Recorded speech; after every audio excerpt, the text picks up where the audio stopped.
காயத்ரியிடம் சோழனை சேர்த்து வைத்த நிலா. ஆமாங்க, இன்னைக்கு எபிசோடில் என்ன ஆச்சுன்னா, நிலா பார்த்துக்கிட்டிங்கன்னா எல்லாம் முன்னாடியும் சொல்கிறேன், இந்த மாதிரி நாங்கள் நடந்தது ஃபேக் மேரேஜ் தானே, இதில் என்ன இருக்குது, அவர் என்ன தப்பு பண்ணார் சோழன், அவர் அந்த காயத்ரி பொண்ணு லவ் தானே பண்ணார், 2 பேத்துக்கு பிடிச்சிருக்கு, இதில் என்ன மேட்ரு, நம்ம போய் பேசி அவங்க அந்த காயத்ரி வந்து நம்ம வீட்டுக்கு கூட்டு வந்துடலாம், அவர் வந்து அவளை இவரே கல்யாணம் பண்ணிக்கிட்டோம் அப்படின்னு மாதிரி சொல்கிறா. இது கேட்குற சேரன் வந்து என்னம்மா நீ புரியாமல் பேசிகிட்டு இருக்க, அவன் தான் லூசு மாதிரி ஏதோ பண்ணுறான்னா நீ என்ன பண்ணுறங்கும் போது, அண்ணன் அதில் என்ன இருக்குது, அவர் வந்து நாங்கள் என்ன உண்மையாக கல்யாணம் பண்ணிக்கிட்டோம், ஃபேக் மேரேஜ் தானே ஆகன்னு திரும்பி திரும்பி சொல்கிறா. அதுக்கப்புறம் வந்து இதை கேட்குற பாண்டியனும் பல்லவனும் வந்து ஒரு மாதிரி அவங்க ஃபேஸ் ரியாக்ஷன்லாம் மாறுது. சோழனோட ரியாக்ஷன் என்னென்னா, ரொம்ப நம்ம நினச்சது ஒன்று நடந்துடுச்சு, நம்ம வெறுப்பேற்ற தானே பண்ணோம், இப்போ பார்த்தோன்னா அது அப்படியே பேக் ஃபேர் ஆகி வேற ஒன்று நடக்குதுங்கிற மாதிரி சோழன் வந்து யோசிக்கிறாரு.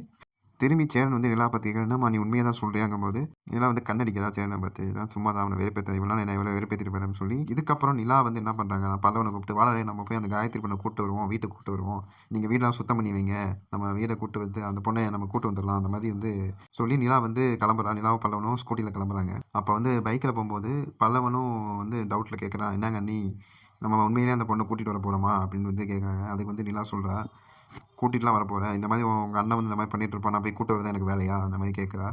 அப்போ எதுக்கு நம்ம காயத்ரி வீட்டுக்கு போகணும்னு திரும்பி பல்லவன் கேட்குறான். நீ வண்டியை விடுன்னு சொல்லி சஸ்பென்ஸ்லேயே அதை முடிக்கிறாங்க. அதுக்கப்புறம் திரும்பி நம்ம வீட்டிலேயே காட்டுறாங்க. வீட்டில் பார்த்துக்கிட்டிங்கன்னா சேரன், பாண்டியன், சோழன், அவங்க அப்பா நண்டேஷன்லாம் இருக்காங்க. இந்த மாதிரி 3 பேர் பேசிக்கிறாங்க. பாரு நீ பண்ண வேலைக்கு இப்போ என்ன ஆயிருக்குன்னு பாரு, இப்போ நிலா என்ன பண்ணுறான்னு பாரு, இந்த மாதிரி வந்து சேரனும் பாண்டியனும் திட்டுறாங்க. சோழன் கேட்குறேன், நிலா இல்லாமல் நம்ம எப்படி நம்ம வீட்டில் தான் இருக்க முடியுமா, பதில் சொல்லுங்கன்னு சொல்லி கேட்குறேன். யாருக்கும் ஒன்றும் பதில் சொல்ல முடியல. சேரன் வந்து சோழனை வெறுப்பேற்றுற மாதிரி சொல்கிறான், அந்த மாதிரி எதுக்குடா நிலா நம்ம வீட்டிலேருந்து கஷ்டப்படணும், நம்ம 4 அடிமாடுகளை எதுக்கு அவங்க வைக்கணும் அந்த மாதிரி சொல்லும்போது பாண்டியன் சொல்கிறேன், 4 தடிமாடு 5 தடிமாடுன்னு சேர்த்து சொல்லும் போது அவங்க அப்பா வந்து செருப்படுத்தி தெரியுறாரு நட்டேசன். இதுதான் நீங்கள் நடந்தது. இதுக்கப்புறம் வர வீடியோ, இதுக்கப்புறம் வந்து நிலா எப்படி வந்து நாளைக்கு என்ன பண்ண போகிறாங்க காயத்ரி வீட்டில் அப்படிங்கிறது தான் நாளைக்கு ஒரு எபிசோடாக இருக்கும். அதை நம்ம நாளைக்கு என்னென்னு பார்ப்போம். நன்றி, வணக்கம்.